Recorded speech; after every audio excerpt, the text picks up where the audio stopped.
Well, in this company, you lack the proper skill set, right? So it's like saying someone has worked in fast food and their role was to put together a burger that came from the warehouse already seasoned. All you got to do is heat it up, put it on the bun, send it out to the customer.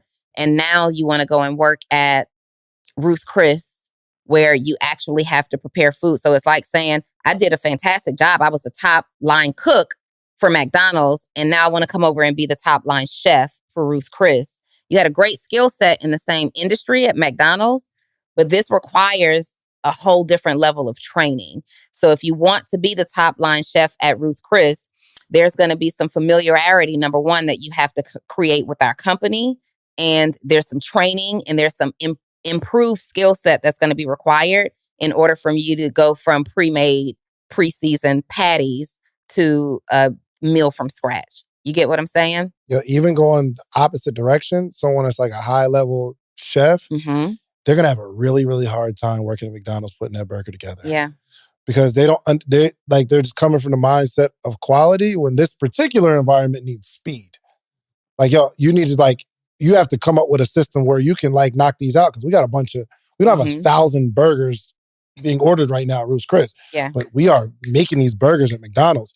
And sometimes we're coming from a different, let's say like the movie industry. You're like, yo, we got to do it this way. And even though you bring us a level of skill set, that's not what we need right now here. I need like some good videos.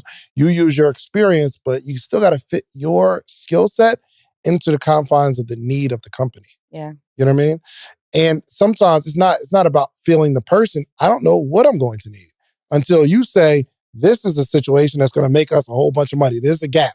And I'll probably say, go ahead, do it. Show me. Like you running a morning meetup joint, right? I'm like, yo, grow it. If it's growing, it's working. If it's not growing, it's not working, meaning you're not working. And you need to figure out different ways. Like, that's what I'm saying. You do the music. I'm like, try it out. If it's working, then let's run it. However, the danger you fall into accepting an agreement like that, like it's cool working with a CEO of a small business that's really still in startup phase, right? Sure. Still a startup. It's cool to hear that and you get your hopes up.